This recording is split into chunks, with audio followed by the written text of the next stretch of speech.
আমি তো বুঝেই পাই না, আমার তো বুঝে আসে না ঢাকা শহরে মানুষ ইমান নিয়ে কেমন করে চলতে পারে।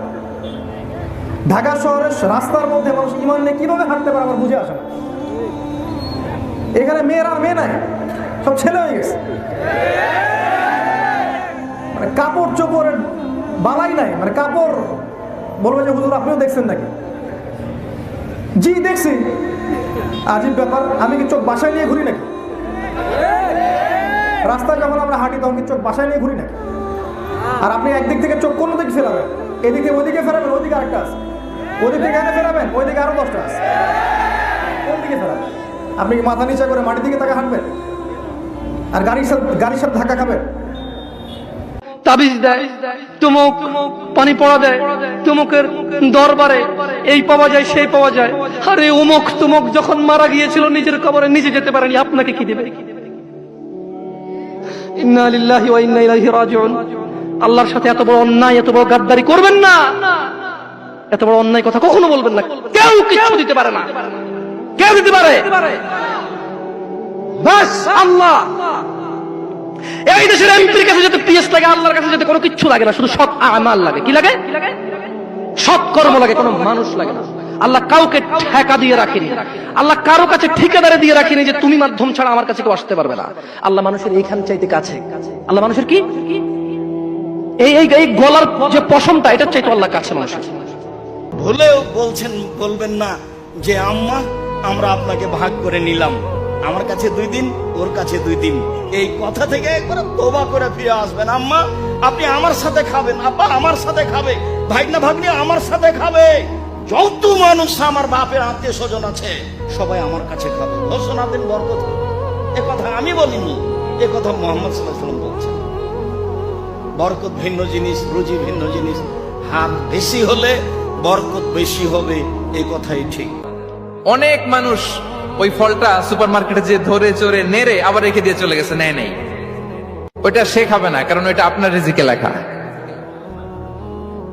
ওই ফল আপনি নিয়ে আসলেন, বাসায় অনেকে অ্যাপেল খাচ্ছে, কিন্তু ওই অ্যাপেলটা খাবে না, কারণ এটা কে খাবে? সুবহানাল্লাহ পড়তে পারলেন না মজা করে? আল্লাহু আকবার। আপনার জন্য যে রিজিক নির্ধারিত, এটা আপনিই খাবেন। এর মধ্যে আপনি মরে যেতে পারতেন, বাসা থেকে অন্য কোথাও চলে যেতে পারতেন, কিন্তু না, মরবেনও না, অন্য কোথাও যাবেনও না ওইটা খাওয়ার আগে। This is the essence of risk, this is the essence of provision, sustenance. ইন্নাল্লাহ হুয়া রাজ্জাক যুল কুওয়াতিল মাতিন। মায়ের পেটে থাকতে নির্ধারিত, ওই ফল কেউ টাচ করবে না up until you try it. This is risk. একজন আলেম একদিন বলেছিল, স্টেজে উঠে বলছে, দেখলাম, জানি না কোথায় পড়াশোনা করে আসছে, আল্লাহ ভালো জানেন। বইপত্র পড়লে আখলাক অর্জন হয় না ভাই, খালি বইপত্র পড়লে আখলাক অর্জন হয় না, আখলাক অর্জন হয় আল্লাহওয়ালা মানুষের সোহবতে। হয়তো বা সোহবত পায় নাই, এই জন্য আখলাক নাই। স্টেজে উঠে বলছে যে এর আগে যে বক্তব্য দিয়ে গেল, সে অমুক জায়গায়, একটা জায়গার নাম বললো, সঙ্গত করে নামটা বলছি না, অমুক জায়গায় তার বন্ধুর মায়ের সাথে জেনা করেছে। আমার কথা বললো, বন্ধুর মায়ের সাথে জেনা করেছে, আমার ব্যাপারে বললো এই কথাটা। এখন এই কথাটা অনলাইনে এসে ছড়িয়ে দিল সবার সামনে। এখন যদি 1 লক্ষ মানুষ এটা দেখে থাকে, শুনে থাকে, তাহলে এই 1 লক্ষ মানুষের গুনাহ আর এই অপবাদ আর এই গীবতের ঋণ সে কিভাবে শোধ করতে পারবে? এটা কি সম্ভব? এই কথাটাকে ফিরে নেওয়া সম্ভব? আর এই হলো অনলাইন। একটা এক্সাম্পল দিয়ে বোঝালাম, আমার ক্ষেত্রে বোঝালাম, আপনার যাতে বুঝতে সুবিধা হয়। ওই যে আমি বলি, এটা মজা করে বলি, কষ্ট থেকেও বলি, একদম বৈশ্বিক পলিটিক্যাল সিস্টেম থেকে শুরু করে বাথরুমের টয়লেট পর্যন্ত সবকিছুই চলছে পশ্চিমা আদর্শ। এখন সবকিছু, এভরিথিং, একদম বাথরুমের কমোড পর্যন্ত। এখন তো কমোডও উঠাই দিয়েছে, এখন সামনে একটা বালতি রেখে দেয় গামলার মতো, এখানেই পেশাব করতে হবে। দেখেন নাই মনে হয় আপনারা, দেখবেন অচিরে এগুলো আসতেছে সামনে, দাঁড়ায় বসার কোনো সুযোগ নাই। আর সবগুলো মাপ সমান। কারো হাইট যদি 6 ফুট, কারো 5 ফুট হয়, তখন কি হবে? অ্যাডজাস্ট করতে হবে ধরে তখন, নাকি? যুবকরা বুঝতে পারছে, তখন কাউকে লম্বা হতে হবে, কাউকে খাটো হতে হবে, মাপ তো সমান। আর সবার মাপ যদি সমান না হয়, এখন কি হবে? আল্লাহ পাক বোঝার তৌফিক দান।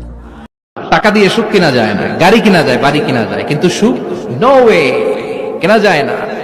টাকা হলে জাজিম কিনা যায়, বালিশ কিনা যায়, ঘুম কিনা যায় না। ঘুম কিনা যায়? ফার্মেসিতে ডাক্তারের কাছে যে যদি বলেন 2000 টাকার ঘুম দেন, দিবে?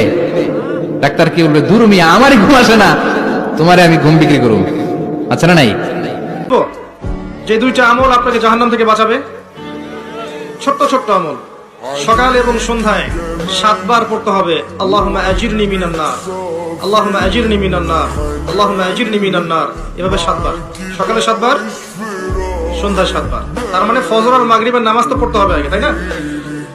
আচ্ছা, সন্তানের জন্য ক্ষতি করে খুব দরকারি একটা কথা, বিশেষ করে গ্রাম এলাকাতে বেশিরভাগ বাপ মাই কিছু হইলেই সন্তানের একেবারে সব তুলা বদদোয়া করে, আছে না নাই? একটু চুনতে নুন খসলেই বদদোয়া দেওয়া শুরু করে, এটা গুনাহের কাজ।